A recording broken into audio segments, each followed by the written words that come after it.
جو یہودی تھے حضرت موسیٰ علیہ الصلاۃ والسلام پر ایمان لانے والے، ان پر اللہ کے کیا کیا انعامات ہوئے اور انہوں نے ان انعامات اور ان نعمتوں کی کیسی ناقدری کی، تو ان انعامات کا تفصیلی بیان ہوگا۔ پھر ان نعمتوں کی ناقدری کی وجہ سے ان پر جو اللہ کا عذاب آیا اس کا بھی کچھ اجمالی تذکرہ ہوگا۔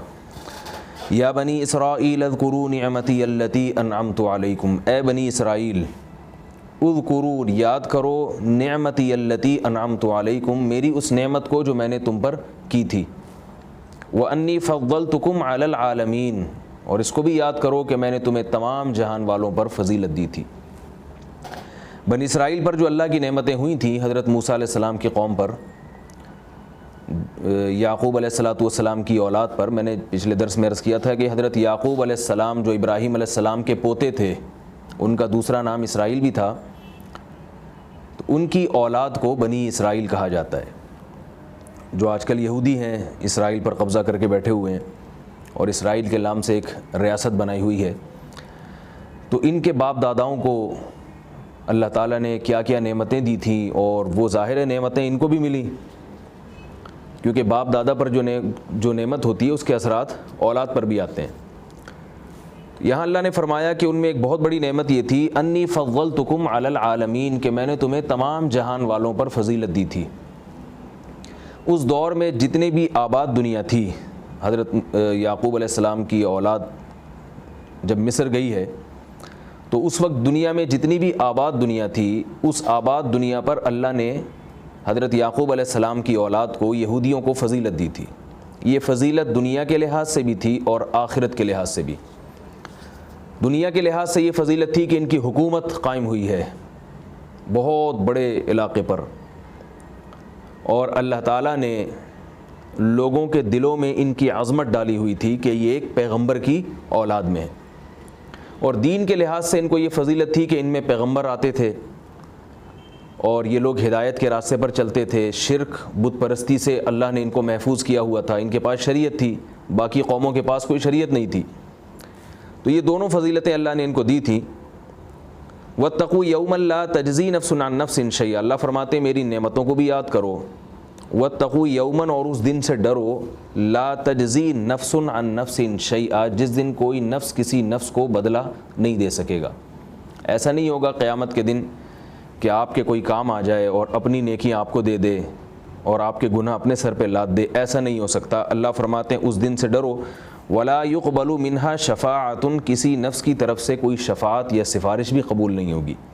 اور یہاں سفارش سے مراد ہے ایمان، اگر آپ کا نہیں ہے تو پھر اس بارے میں سفارش قبول نہیں ہوگی کہ آپ کافر ہیں اور کسی کی سفارش کی وجہ سے اللہ آپ کے اس کفر کو معاف کر دے۔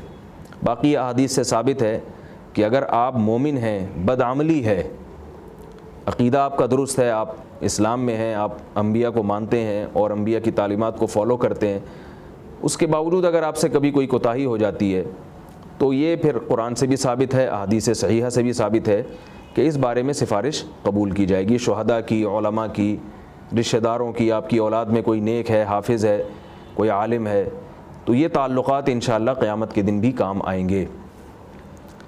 لیکن اگر ایمان پر موت واقع نہیں ہوئی تو پھر کسی کی سفارش کام نہیں آئے گی۔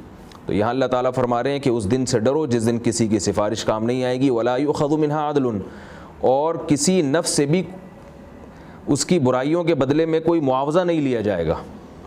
برائیوں کی جب سزا دی جائے گی تو ایسا نہیں ہوگا جیسے دنیا میں ہوتا ہے کہ آپ کوئی برائی کرتے ہیں، آپ کو جیل ہو جاتی ہے، آپ کو قانونی طور پر گرفت ہوتی ہے تو آپ پیسے دے کے اپنی جان چھڑوا لیتے ہیں، یا کوئی رشتہ دار کام آ جاتا ہے۔ اللہ فرماتے ہیں ایسا نہیں ہوگا۔ ولا هم ينصرون، اور کسی بھی قسم کی مدد ان کو نہیں پہنچے گی۔ تو اللہ تعالیٰ یہودیوں سے خطاب کرتے ہوئے فرما رہے ہیں کہ میری نعمتیں جو میں نے تم پر کی تھیں، ان نعمتوں کے بارے میں تم سے قیامت کے دن سوال ہوگا، ان نعمتوں کا شکر ادا کرو۔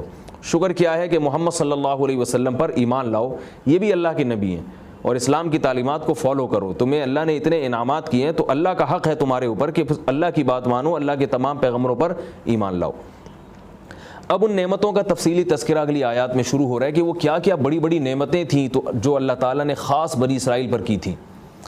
وَإِذْ نَجَّيْنَاكُمْ مِنْ آلِ فِرْعَوْنَ يَسُومُونَكُمْ سُوءَ الْعَذَابِ يُذَبِّحُونَ أَبْنَاءَكُمْ وَيَسْتَحْيُونَ نِسَاءَكُمْ وَفِي ذَلِكُمْ بَلَاءٌ مِّن رَّبِّكُمْ عَظِيمٌ۔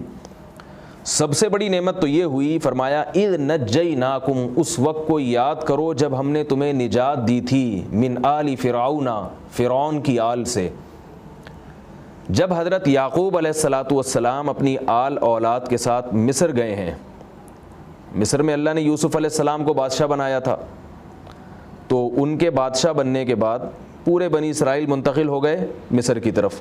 یوسف علیہ السلام بھی حضرت یعقوب کے بیٹے، حضرت یعقوب علیہ السلام کے کل 12 بیٹے تھے، 10 بیٹے ایک زوجہ سے تھے اور 2 بیٹے دوسری زوجہ سے تھے۔ تو جو 2 بیٹے تھے دوسری زوجہ سے، ایک کا نام یوسف اور دوسرے کا نام بنیامین، اور پہلی بیوی سے جو بیٹے تھے وہ 10 بیٹے تھے، جن میں ایک مشہور بیٹے جن کا نام یہودا، انہی کے نام پہ آگے بنی اسرائیل کو یہودی بھی کہا جاتا ہے۔ تو یہ جو ٹوٹل 12 بیٹوں کی اولاد تھی، کہا جاتا ہے کہ 90 کے قریب یہ افراد تھے پورے خاندان کے ملا کے، یہ سارے کے سارے حضرت یوسف علیہ السلام جب مصر میں بادشاہ بنے ہیں تو یہ سارے ہجرت کر کے مصر چلے گئے تھے۔ مصر میں جب یہ منتقل ہوئے تو شام جو ان کا اصل وطن تھا وہاں پر قوم عمالقہ کا قبضہ ہو گیا تھا، کیونکہ یہ لوگ تو چلے گئے شام چھوڑ کر، جو فلسطین ہے جو ارض مقدس ہے اسے چھوڑ کے چلے گئے، تو شام کی سرزمین میں عمالقہ ایک قوم تھی، اس کا قبضہ ہو گیا، یہ مصر میں قابض رہے۔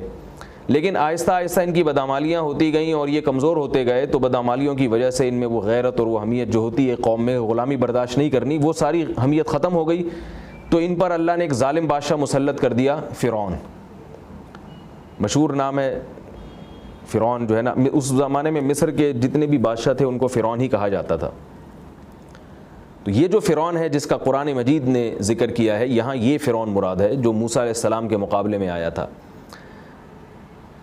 یہ اتنا بڑا ظالم بادشاہ تھا کہ قرآن کہہ رہا ہے کہ یسومونکم سوء العذاب، وہ تمہیں چکھایا کرتا تھا بہت شدید عذاب۔ وہ شدید عذاب کیا تھا؟ یذبحون ابناءکم، تمہارے بیٹوں کو ذبح کر دیا کرتا تھا، وَيَسْتَحْيُونَ نِسَاءَكُمْ، اور تمہاری عورتوں کو زندہ رکھتا تھا۔ دنیاوی عذاب بھی ہے اور ذلت بھی ہے یہ، کہ آپ کسی قوم کے مردوں کو قتل کریں اور عورتوں کو باقی رکھیں۔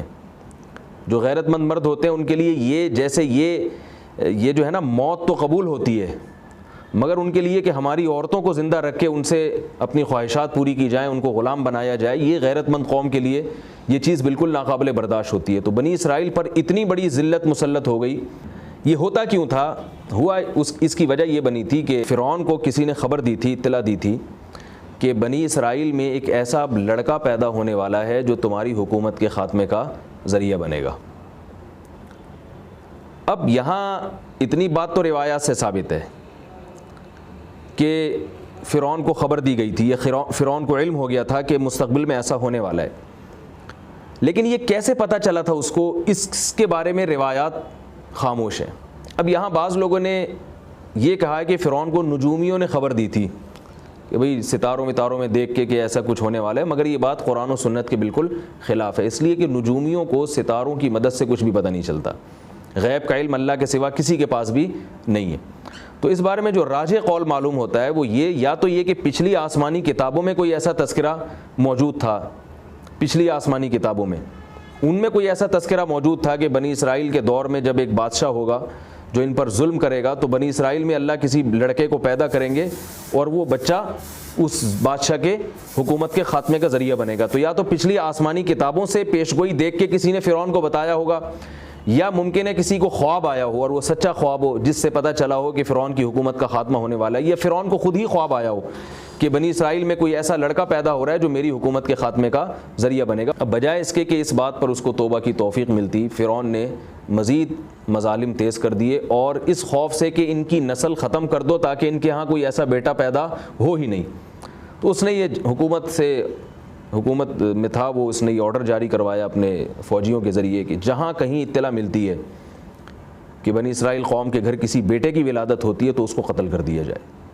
اسی اثنا میں حضرت موسیٰ علیہ السلام کو اللہ نے پیدا کیا، وہ پھر جہاں اس واقعے کی تفصیل ہے انشاءاللہ ہم وہاں پر پڑھیں گے، ابھی صرف اس بات کا اجمالی بیان کہ اللہ تعالیٰ نے حضرت موسیٰ علیہ السلام کو پیدا کر کے فرعون کے محل میں ہی جوان کیا اس کو، اور وہی موسیٰ علیہ السلام نبی بنے، اور ان موسیٰ علیہ السلام کے ذریعے اللہ تعالیٰ نے فرعون کی حکومت کا خاتمہ کر دیا۔ وَإِذْ فَرَقْنَا بِكُمُ الْبَحْرَ، فرمایا اس وقت کو بھی یاد کرو جب ہم نے سمندر کو بیچ سے پھاڑ دیا تمہارے لیے۔ جب حضرت موسیٰ علیہ السلام اپنی قوم کو لے کے نکلے ہیں. اللہ تعالیٰ نے وحی کی کہ فرعون تو ہدایت ملنے والی نہیں ہے. اس کو فرعون کو بہت سارے معجزے دکھائے گئے, بہت ساری نشانیاں دکھائی گئیں, اس کی قسمت میں ہدایت نہیں تھی. تو اللہ تعالیٰ نے حضرت موسیٰ علیہ السلام نے پھر دعا مانگی کہ اے اللہ تو فرعون کو تباہ و برباد کر دے, اس کی قسمت میں ہدایت نہیں ہے. بلکہ حضرت موسیٰ علیہ السلام اتنے پریشان ہو گئے تھے فرعون سے کہ انہوں نے دعا مانگی اللہم وشدد علی قلوبہم, اللہ اس کے دل پہ مہر لگا دے, اس کو ہدایت کی توفیق نہ ملے. کیونکہ اگر یہ ہدایت حاصل کر کے ایمان قبول کر لیتا ہے, یہ جنت میں جائے گا, تو یہ جو اب تک یہ ظلم کرتا رہا ہے اور اتنے لوگوں کو اس نے قتل کر دیا, تو اس کے دل پر مہر لگا دے اور اس سے ہدایت کی توفیق کو سلب کر لے. اس کے بعد اللہ تعالیٰ نے حضرت موسیٰ علیہ السلام سے وعدہ کیا قال قد اجیبت دعوتکما فاستقیما ولا تتبعان سبیل الذین لا یؤمنون, کہ اے موسیٰ آپ کی اور ہارون کی اور اللہ تعالیٰ آپ کو نجات دیں گے فرعون سے, اور فرعون کو تباہ و برباد کریں گے. تو حضرت موسیٰ علیہ السلام کو وحی ہوئی کہ آپ اپنی قوم کو لے کے راتوں رات یہاں سے نکل جائیں مصر سے. حضرت موسیٰ علیہ السلام اپنی قوم کو لے کے نکلے ہیں مصر سے, تو دریا کے کنارے جا کے کھڑے ہو گئے, اب کیسے پار کریں گے. دیکھا پیچھے فرعون کا لشکر آ رہا ہے, پریشان ہوئے, کہنے لگے کہ اے موسیٰ انا لمدرکون, آج تو ہم مر گئے. حضرت موسیٰ علیہ السلام کو اللہ پر اعتماد تھا, توکل تھا, تو فرمانے لگے کلا ان معی ربی, میرے ساتھ میرا رب ہے. اللہ تعالیٰ کی رحمت تھی کہ اللہ نے بنی اسرائیل کو بچایا اور موسیٰ علیہ السلام کو حکم دیا کہ یہ لاٹھی آپ اس پانی پہ ماریں. قرآن میں آتا ہے فن فلقا, وہ درمیان سے پھٹا ہے پانی, فکان کل فرق کالطود العظیم, دونوں طرف بڑے بڑے پہاڑوں کی شکل میں وہ لہریں رک گئیں اور جام ہو گئیں, اور درمیان میں خشکی کا راستہ بن گیا. تو بنی اسرائیل یہ آرام سے جب پار ہوئے ہیں, فرعون کی بدقسمتی دیکھیے کہ وہ دیکھ رہا ہے کہ یہ معجزہ حضرت موسیٰ کے لیے ظاہر ہوا ہے اور ان کو بچانے کے لیے اللہ نے یہ کام کیا, میرے لیے یہ نہیں ہوا یہ سب کچھ. لیکن انسان جب پاگل ہو جاتا ہے نا طاقت اور حکومت کے نشے میں, تو اس کو یہ چیزیں سمجھ میں نہیں آتی. تو فرعون نے بھی پیچھا کیا, اور جیسے ہی فرعون اور اس کا لشکر دریا کے درمیان میں پہنچا ہے, اللہ تعالیٰ نے پانی کو چلا دیا. فَأَنْجَيْنَاكُمْ, اور ہم نے تمہیں نجات دے دی. وَأَغْرَقْنَا آلَ فِرْعَوْنَ, اور فرعون اور اس کی آل کو ہم نے اسی میں غرق کر دیا. وَأَنْتُمْ تَنْظُرُونَ, اور تم اپنی آنکھوں سے یہ منظر دیکھ رہے تھے. یہاں ایک اشکال ہو سکتا ہے کہ محمد صلی اللہ علیہ وسلم کے زمانے میں جو یہودی تھے جن سے خاص طور پہ یہ خطاب ہو رہا ہے, وہ تو اپنی آنکھوں سے یہ منظر نہیں دیکھ رہے تھے. تو اس کا علماء نے جواب دیا کہ ان کے باپ دادا نے یہ منظر دیکھا اور یہ تواتر سے نقل ہوتا چلا آ رہا تھا. تو یہ سب جانتے تھے کہ ہمارے باپ دادا یہ کہانیاں, یہ واقعات نقل کرتے آتے ہیں, تو یہ ایسا ہی ہے جیسے کوئی خود اپنی آنکھوں سے دیکھ رہا ہو. وَإِذْ وَعَدْنَا مُوسَىٰ 40 لَيْلَةً, ایک اور نعمت کا اللہ نے ذکر کیا. ہوا یہ تھا کہ جب بنی اسرائیل کو فرعون سے نجات ملی ہے, اس کے بعد بنی اسرائیل کہاں رہے ہیں اس سے تفاسیر خاموش ہیں. بعض علماء کہتے ہیں کسی الگ جگہ کو انہوں نے جا کے آباد کیا ہے, اور بعض علماء کہتے ہیں کہ فرعون جب غرق ہو گیا تو مصر جو ان کا وطن تھا واپس وہیں آ گئے بنی اسرائیل. تو جہاں بھی تھے, مصر میں تھے یا کہیں اور تھے, تو بنی اسرائیل نے حضرت موسیٰ علیہ السلام سے مطالبہ کیا کہ اب اللہ تعالیٰ نے ہمیں نجات دی, اب ہم اپنی مرضی سے شریعت کے مطابق زندگی گزار سکتے ہیں. اب اے موسیٰ ہمیں کوئی آسمانی کتاب چاہیے جو اللہ کی طرف سے ہو, تاکہ ہم اس کو دیکھ کے پڑھیں اور اس کے مطابق اپنی زندگی گزاریں. ہمیں پتہ ہو حلال کیا ہے, حرام کیا ہے, پوری ایک شریعت چاہیے, ایک قانون چاہیے ہمیں. یہ بہت بڑا اللہ کا انعام اور احسان تھا کہ اللہ نے بنی اسرائیل کی اس آرزو کو پورا کیا. اور اللہ نے حضرت موسیٰ علیہ السلام سے وعدہ کیا کہ 30 دن آپ اللہ کی خوب عبادت کریں, اور اس کے بعد آپ کوہ طور پر آئیں تو میں آپ کو پوری تورات تختیوں پہ لکھی ہوئی آپ کے حوالے کر دوں گا.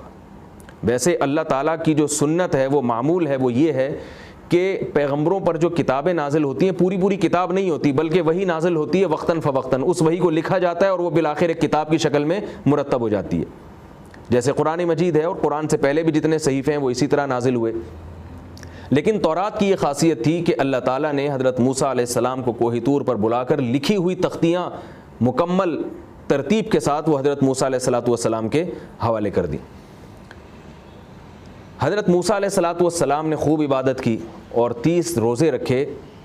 لیکن ہوا یہ کہ حضرت موسیٰ علیہ السلام نے روزے رکھنے کی وجہ سے جو معدے میں انسان کے خاص قسم کی بدبو پیدا ہوتی ہے, جس کا منہ میں اثر آتا ہے, اس کو ختم کر دیا, اس بدبو کو. تو جب اللہ کے پاس پہنچے تو اللہ تعالیٰ نے فرمایا کہ اے موسیٰ تم نے یہ بو کو ختم کیوں کیا, جو روزے کی وجہ سے تمہارے منہ میں بدبو پیدا ہوئی تھی. تو حضرت موسیٰ علیہ السلام نے فرمایا کہ اللہ میں نہیں چاہتا تھا کہ تیرے سامنے حاضر ہوں اور میرے منہ میں بدبو ہو. تو اللہ تعالیٰ نے فرمایا ہے موسیٰ مجھے روزے دار کے منہ کی بدبو مشک و عنبر کی خوشبو سے زیادہ محبوب ہے، لہذا حکم دیا کہ 10 روزے مزید رکھے جائیں۔ تو حضرت موسیٰ علیہ السلام نے مزید 10 روزے رکھے۔ اس طرح 40 دن کے بعد حضرت موسیٰ علیہ السلام گئے ہیں تورات لینے کے لیے۔ ہوا یہ ہے کہ جب حضرت موسیٰ علیہ السلام کوہ طور پہ لمبا سفر کرتے کرتے پہنچے اور وہاں اللہ سے جو ہے نا تورات لیے، تو پیچھے بنی اسرائیل نے دیکھا کہ ابھی ہمارا کوئی رہبر نہیں ہے۔ حضرت ہارون علیہ السلام کا وہ مقام نہیں تھا جو حضرت موسیٰ علیہ السلام کا مقام تھا۔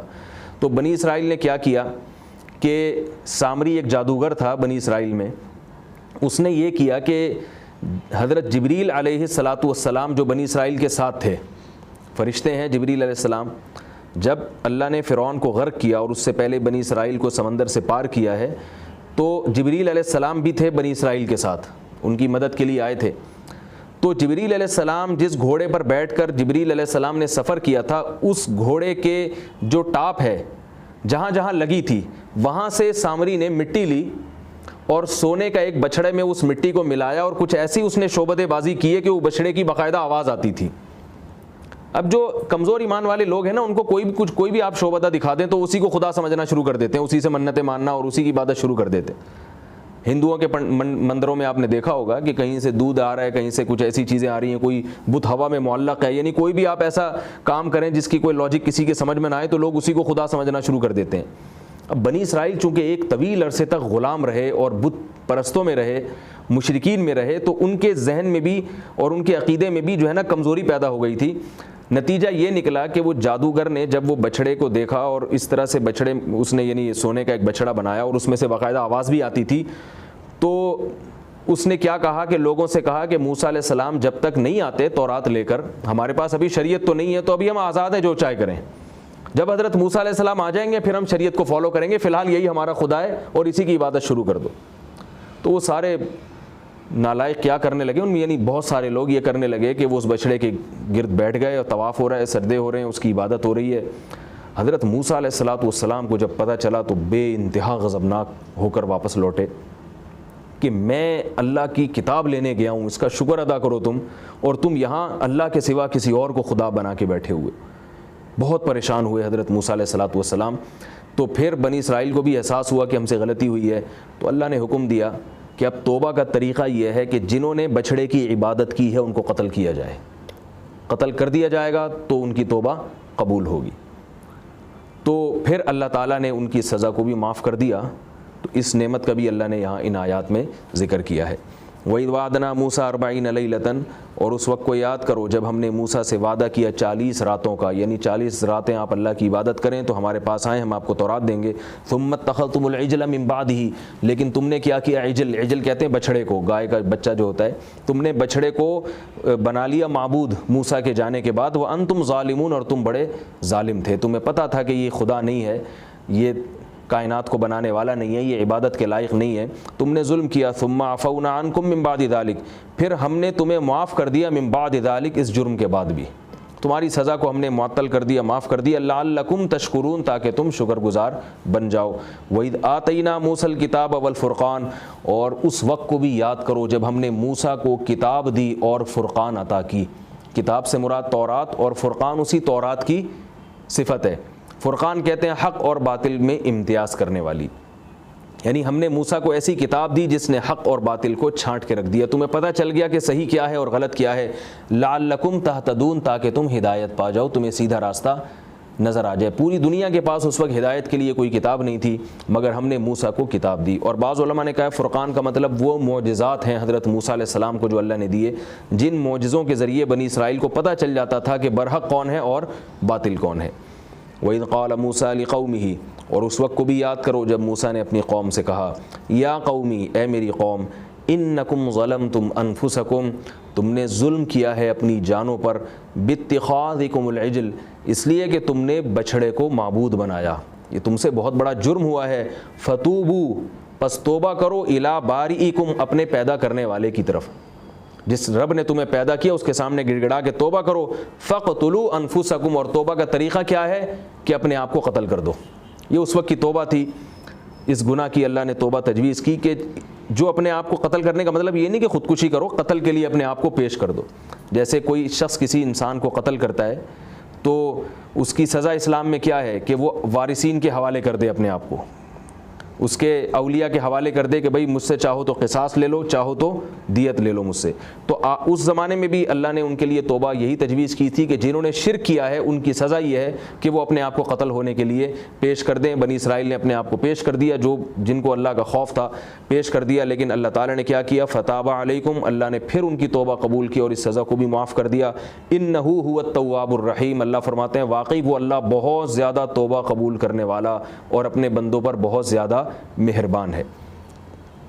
وَإِذْ قُلْتُمْ يَا مُوسَىٰ، اس آیت میں جو اللہ نے بنی اسرائیل پر نعمتیں کی، ان نعمت کا جو تذکرہ ہے، اس سے پہلے ایک واقعہ جس کا یہ شان نزول ہے کہہ سکتے ہیں آپ اس کو، یا اس واقعے کا پس منظر کہہ سکتے ہیں، وہ یہ کہ جب موسیٰ علیہ الصلوۃ والسلام تورات لینے کے لیے جا رہے تھے کوہ طور پر، تو بنی اسرائیل تھی بڑی ضدی قوم، ہٹ دھرم قوم، اپنے پیغمبر کو، اپنے نبی کو انہوں نے بہت ستایا، بہت تنگ کیا۔ تو یہ کہنے لگے کہ اے موسیٰ آپ جائیں گے تورات لے کر آئیں گے اللہ کی طرف سے، اس کی کیا دلیل ہے کہ وہ اللہ ہی کی ہوگی؟ ایسا تو نہیں کہ آپ خود سے کوئی کتاب لا کے ہمارے حوالے کر دیں۔ حالانکہ یہ نالائق دیکھ رہے ہیں کہ اتنے معجزات، لاٹھی کا سانپ بننا اور ید بیضا ہے، اور اس کے علاوہ سمندر کا 2 ٹکڑوں میں تقسیم ہونا، یہ تو سارے موسیٰ علیہ السلام کے برحق ہونے کے دلائل ہیں، اللہ نے ان کی وجہ سے تمہیں نجات دی ہے۔ لیکن نالائق کیا کہنے لگے کہ اے موسیٰ آپ جائیں گے تورات لے کر آئیں گے، تو اس کی کیا دلیل ہے کہ وہ وہی تورات ہوگی جو اللہ نے نازل کی ہے، وہی کتاب ہوگی؟ تو ہماری طرف سے 70 افراد جائیں گے آپ کے ساتھ، جو نمائندے ہوں گے، اور وہ دیکھیں گے کہ واقعی کوہ طور پر اللہ کی طرف سے آپ کو تورات مل رہی ہے، تو پھر تو ٹھیک ہے، ورنہ ایسا نہ ہو کہ آپ کہیں سے کسی اور سے کوئی کتاب لے کر آ جائیں اور ہمیں کہہ دیں کہ یہ معاذ اللہ اللہ کی کتاب ہے۔ حضرت موسیٰ علیہ السلام جانتے تھے میری قوم بڑی نالائق ہے اور یہ اس کے بغیر مانے گی نہیں، تو حضرت موسیٰ علیہ السلام 70 افراد کو اپنے ساتھ کوہ طور لے گئے۔ اب وہاں جو منظر تھا وہ اللہ ہی بہتر جانتا ہے، جیسے پہلی دفعہ جب اللہ سے ملاقات ہوئی تو ایک آگ نظر آئی، وہ کیا منظر تھا وہ نہ قرآن نے نہ ہمیں اس کی تحقیق ہے۔ موسیٰ علیہ السلام کوہ طور پر گئے اور تورات لے کر آئے، ان لوگوں نے اپنی آنکھوں سے دیکھا بھئی یہاں کوئی بندہ موجود نہیں ہے، کوئی نہیں ہے، اور یہ کتاب ان کو کوہ طور پر دی گئی ہے۔ تو نالائق وہ یہ کہنے لگے کہ اے موسیٰ ہم نے یہ تو دیکھ لیا کہ یہاں کوئی دوسرا شخص نہیں ہے جس نے آپ کو کتاب دی ہو، لیکن ہم نے اللہ کی آواز تو نہیں سنی کہ اللہ نے گواہی دی ہو کہ یہ وہی کتاب ہے جو میں اپنے بندے موسیٰ علیہ السلام پر نازل کر رہا ہوں۔ تو ان کو آواز بھی سنوا دی گئی بنی اسرائیل کو۔ اس کے بعد وہ کہنے لگے کہ یہ آواز واقعتاً اللہ ہی کی آواز ہے، اس کی کیا دلیل ہے؟ تو جب تک ہم اللہ کو اپنی آنکھوں سے دیکھ نہیں لیں گے ہم اس پر ایمان نہیں لائیں گے۔ یہ کہنا تھا کہ اللہ کا عذاب آیا اور وہ 70 کے 70 پر بجلی گری اور اسی وقت ہلاک ہو گئے وہ، کیونکہ بہت ہٹ دھرمی کی بات ہے کہ اس دنیا کی آنکھوں سے آپ جو ہے نا اللہ کے دیدار کی خواہش کر رہے ہو، اور اتنے سارے دلائل آپ کو دے دیے گئے اس کتاب کے برحق ہونے پر، اس کے باوجود آپ کے مطالبے روز بروز بڑھتے چلے جا رہے ہیں، اور ہر اگلے لمحے میں آپ کا مطالبہ پہلے سے زیادہ، یعنی ایک اسٹیپ آگے ہو جاتے ہیں آپ۔ تو آسمانی بجلی گری ہے اور وہ 70 کے 70 اس سے ہلاک ہو گئے۔ حضرت موسیٰ علیہ السلام جانتے تھے میری قوم کیسی نالائق ہے، میں جب جاؤں گا اور بولوں گا وہ 70 کے 70 ہلاک ہو گئے تو قوم کہے گی جو اصل گواہ تھے وہ تو معاذ اللہ نقل کفر نباشت آپ نے مار دی ہے، اب ہمارے پاس کیا دلیل ہے؟ جو ہم نے 70 گواہ بھیجے تھے، 70 افراد بھیجے تھے جو اس بات کی گواہی دیتے کہ یہ وہی تورات ہے، جو یہ وہی کتاب ہے جو اللہ نے نازل کی ہے، تو ہمیں اب کیسے یقین آئے گا؟ موسیٰ علیہ السلام جانتے تھے میری قوم نالائق ہے، وہ یہ سوالات کرے گی، تو پھر حضرت موسیٰ نے اللہ سے دعا مانگی کہ اللہ تو مجھے فتنہ نہ بنا، اپنی قوم کے لیے آزمائش نہ بنا، ان کو زندہ کر دے تاکہ یہ نالائق جائیں اور گواہی دیں کہ بھائی یہ تو ہم نے اللہ سے مطالبہ کیا تھا کہ دیکھیں گے اللہ کو، تو اس مطالبے پر بجلی گری تھی اور ہم مر گئے تھے، تو ہمیں اللہ نے زندگی دی ہے اور ہم گواہی دیتے ہیں کہ یہ وہی کتاب ہے جو اللہ نے اپنے بندے حضرت موسیٰ علیہ السلام پر نازل کی ہے۔ تو اس کے بعد اللہ نے ان کو دوبارہ زندگی عطا فرمائی، وہ مر چکے تھے، اس کے بعد اللہ نے ان 70 کے 70 کو دوبارہ حیات دی، زندگی دی۔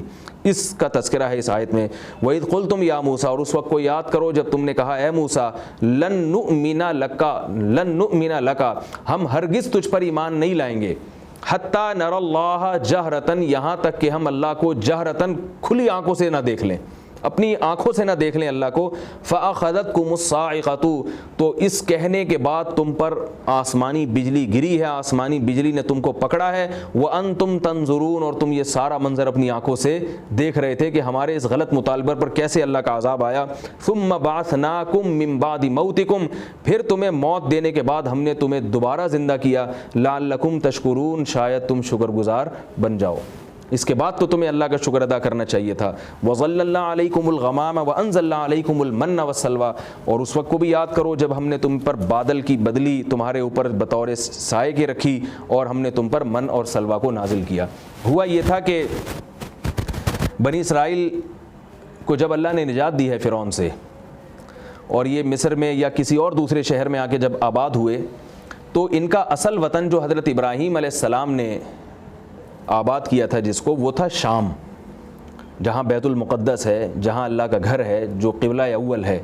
یہودیوں کا تو وہی قبلہ تھا. تو اللہ تعالیٰ چاہتے تھے کہ یہ قوم اس جگہ پہ جائے اور اپنے اصل جو وطن تھا ان کا اس کو آباد کرے اور وہاں اللہ کے دین کو نافذ کرے, کیونکہ اللہ نے فرعون سے تو ان کو نجات دے دی. اب تم جاؤ اللہ کے دین کو نافذ کرو, شریعت کو پوری دنیا میں پھیلاؤ.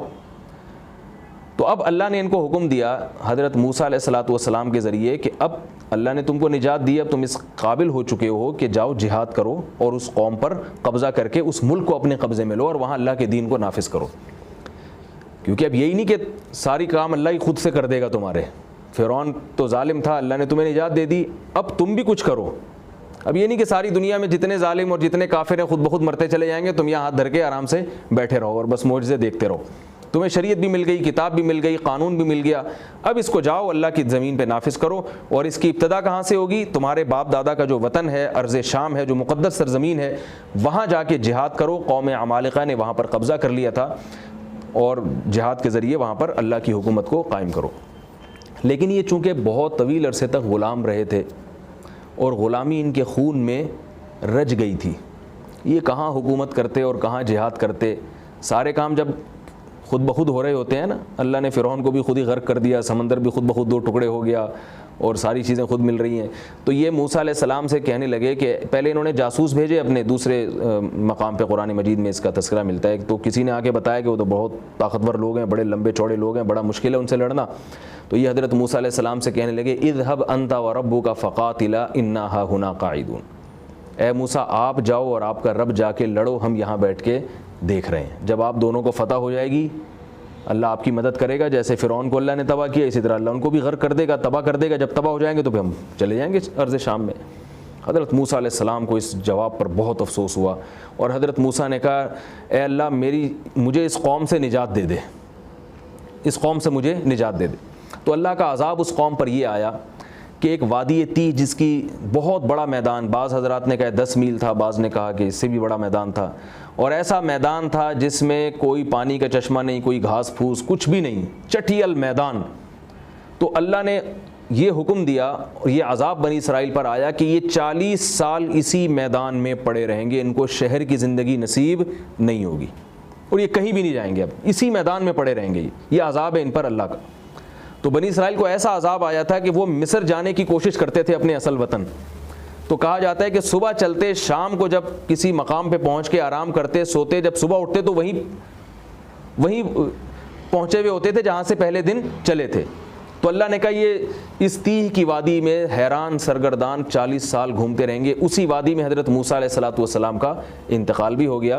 تو یہ 40 سال اسی وادی میں گھومتے رہے. اب پریشان ہو گئے اسی وادی میں, 2 چیزوں سے بہت پریشان ہوئے, 3 چیزوں سے. ایک خوراک کا کیا کرنا ہے بھی, کھانے کو تو یہاں کچھ بھی نہیں ہے. دوسرا دھوپ اتنی شدید پڑتی تھی, اور تیسری بات یہ تھی کہ پانی کا انتظام نہیں تھا. تو سزا جب کسی کو ملتی ہے تو یہ انتظامات سزا دینے والے کے ذمے نہیں ہوتے, لیکن اللہ نے ان پر رحم کیا. انہوں نے کہا اے اللہ کھانے کو کچھ نہیں ہے, اے موسیٰ کھانے کو کچھ نہیں ہے, اپنے رب سے دعا مانگے کچھ کھانے کو مل جائے. تو اللہ تعالیٰ کی طرف سے من اور سلوہ کا انتظام ہو گیا ان کے لیے. من ترنجبی اردو میں کہا جاتا ہے, کوئی میٹھی چیز ہوتی ہے بڑی لذیذ, ہم نے تو دیکھی نہیں لیکن تفسیر کی کتابوں میں لکھا ہے, کوئی بہت میٹھی چیز ہوتی تھی جو صبح صبح جو ہے نا وہ نظر آ جاتی تھی ان کو. اور جو ہے بٹیر ایسے ہوتے تھے پرندوں کی شکل میں, وہ غول کے غول ان کے پاس آ کے گر جاتے تھے اور اڑتے نہیں تھے، وہ ان کو ذبح کر کے، بٹیر کا بڑا اچھا گوشت ہوتا ہے تو یہ بٹیر کا گوشت کھاتے تھے اور ساتھ ساتھ ترنجبی کھایا کرتے تھے، اس کو من اور سلوہ کہا جاتا ہے۔ تو یہ دو چیزیں ان کو وافر مقدار میں ملنا شروع ہو گئیں، اور ان کو حکم ہوا کہ یہ اتنی تمہیں روزانہ ملیں گی کہ تمہیں کل کے لیے اسٹور اور ذخیرہ کرنے کی ضرورت نہیں ہے، لہذا اللہ پہ اعتماد کرنا، توکل کرنا، جو اللہ آج کھلا رہا ہے وہ کل بھی تمہیں کھلائے گا۔ لیکن ان نالائقوں نے وہاں ایک زیادتی یہ کی کہ گوشت کو اسٹور کرنا شروع کر دیا کہ پتہ نہیں کل یہ بٹیر ملیں گے یا نہیں ملیں گے ہم۔ تو علماء نے لکھا ہے کہ بعض کتابوں میں لکھا ہے کہ اس وقت یہ سزا ملی کہ گوشت سڑنا شروع ہو گیا۔ پھر دوسرا انہوں نے اللہ سے دعا مانگی، حضرت موسیٰ علیہ السلام کے ذریعے اللہ سے کہا، درخواست کی کہ اے اللہ اس دھوپ کا انتظام کر۔ تو اللہ نے دھوپ کا یہ انتظام کیا کہ یہ جہاں جہاں جاتے تھے ان کے سر پہ بادل کا ایک ٹکڑا رہتا تھا، مستقل سورج کے نیچے بادل کا ایک ٹکڑا رہتا تھا جو سائبان کا کام کرتا تھا۔ اور پانی کا انتظام یہ کیا کہ اللہ نے حضرت موسیٰ علیہ السلام کو حکم دیا کہ اس پتھر پہ آپ لاٹھی ماریں، جیسے ہی لاٹھی ماری یہ پتھر سے 12 چشمے پھوٹ پڑے۔ یہ معجزہ تھا حضرت موسیٰ علیہ السلام کا، چونکہ ان کے 12 قبیلے تھے، حضرت یعقوب علیہ السلام کے 12 بیٹوں میں کہ جو جتنی اولادیں تھیں وہ سب اپنے والد کی طرف منسوب تھیں، تو ان 12 بیٹوں کی جو نسل تھی یہ 12 قبیلے کہلایا کرتے تھے۔ تو ان 12 کے لیے الگ الگ جو ہے نا چشمے پھوٹے، کیونکہ ان میں آپس میں فساد اور جھگڑے بہت ہونے کا امکان تھا۔ اگر ایک ہی چشمہ ہوتا تو پھر اس پہ یہ لڑتے کہ وہ کہتا میرے قبیلے کی باری ہے، وہ کہتا میرے قبیلے کی باری ہے۔ تو اللہ تعالیٰ نے ان کے لیے انتظام کیا بھائی ہر قبیلے کے لیے الگ الگ چشمہ، تاکہ ان کی آپس میں جنگیں نہ ہوں، لڑائیاں نہ ہوں، جھگڑے نہ ہوں۔ تو یہ 3 انعامات اللہ نے کیے جن کا ان آیات میں تذکرہ ہے۔ وَظَلَّلْنَا عَلَيْكُمُ الْغَمَامَ وَأَنزَلْنَا عَلَيْكُمُ الْمَنَّ وَالسَّلْوَىٰ، اور ہم نے تم پر سائبان کیا ابر کا، بادل کا۔ وَأَنزَلْنَا عَلَيْكُمُ الْمَنَّ وَالسَّلْوَىٰ، اور ہم نے تم پر من اور سلوہ نازل کیا۔ کُلُوا مِن طَیِّبَاتِ مَا رَزَقْنَاکُمْ، اور ہم نے تم سے کہا کھاؤ ان پاکیزہ رزق میں سے جو ہم نے تمہیں عطا کیا ہے۔ وَمَا ظَلَمُونَا، فرمایا انہوں نے ہم پہ ظلم نہیں کیا، وَلَٰكِن كَانُوا أَنفُسَهُمْ يَظْلِمُونَ، لیکن وہ اپنی ہی جان پہ ظلم کیا کرتے تھے۔ یعنی ناشکری کی، اس رزق کی بھی انہوں نے اسٹور کرنا شروع کر دیا، اور ایک اور ناشکری کی جس کا اگلی آیت میں بیان آ رہا ہے۔ یہ 2 ناشکریاں کی جس کی وجہ سے اپنی ہی جان کا نقصان کیا۔ اللہ فرماتے ہیں ہمارا کوئی نقصان نہیں کیا۔ وَإِذْ قُلْنَا ادْخُلُوا هَٰذِهِ الْقَرْيَةَ فَكُلُوا مِنْهَا حَيْثُ شِئْتُمْ، ہوا یہ تھا کہ جب تھوڑے دن تک یہ کھاتے رہے ہیں بٹیر کا گوشت اور جو ترنجبی تھی، یہ میٹھی چیز تھی، یہ کھاتے رہے ہیں تو ان کا دل بھر گیا۔ ظاہر ہے ایک ہی چیز انسان کھاتا رہتا ہے مستقل تو وہ پریشان ہو جاتا ہے۔ اب یہ نہیں دیکھ رہے کہ یہ تو ہماری نالائقی کی وجہ سے ہمیں سزا ملی ہے، تو یہ بھی غنیمت ہے، اللہ یہ بھی نہ دے تو ہمیں حق نہیں ہے کہ ہم اللہ سے کسی چیز کا مطالبہ کریں، بلکہ اللہ چاہتا تو ایسی گھٹیا چیز بھی تمہیں رزق کے طور پر دے سکتا تھا جو تمہارے لیے حلق سے اتارنا مشکل ہو جاتا، لیکن اللہ نے تمہیں اتنی لذیذ چیز دی، تمہیں حق نہیں ہے اللہ سے مزید کا مطالبے کا۔ مگر یہ کیا ہوا کہ تھوڑے دنوں میں تھک گئے کھاتے کھاتے، اور موسیٰ علیہ السلام سے کہنے لگے کہ اے موسیٰ ہمیں جو ہے نا یہ چیزیں کھاتے کھاتے لن نصبر علی طعام واحد، ایک جیسے کھانا کھا کھا کے ہم اس پہ صبر نہیں کر سکتے۔ فادع لنا ربک، اپنے رب سے دعا کریں، یخرج لنا، اپنے رب سے دعا کریں کہ وہ زمین سے ہمارے لیے وہ چیزیں نکال کے لائے جو زمین پیدا کرتی ہے، من بقلھا وقثائھا وفومھا وعدسھا وبصلھا، ترکاریاں ہوں، وقثائھا ککڑی ہو، کھیرا ہو، وعدسھا اور مسور کی دال ہو، وبصلھا اور پیاز ہونا چاہیے۔ مطلب ہے کہ یہ جو غذائیں ہیں، گیہوں ہونا چاہیے، یہ جو غذائیں جو ساری دنیا کھاتی ہے ہمیں یہ ساری چیزیں چاہیے۔ اس پر اللہ تعالیٰ کو غضب آیا کہ بھائی یہ تو تم نے جہاد چھوڑا ہے، اللہ نے تو تمہیں کہا تھا جاؤ اس شہر پہ قبضہ کرو، تمہیں اللہ فتح اور نصرت سے ہمکنار کرے گا اور یہ ساری چیزیں تمہیں وہاں ملے گی، تو یہ میدان ہے، یہ جنگل ہے، اس میں تو تمہیں یہ جو 2 نعمتیں مل رہی ہیں یہ بھی اللہ کی طرف سے غنیمت ہیں۔ تو یہ بھی انہوں نے ایک ناشکری کی، ان آیات میں اس کا بھی تذکرہ ہے۔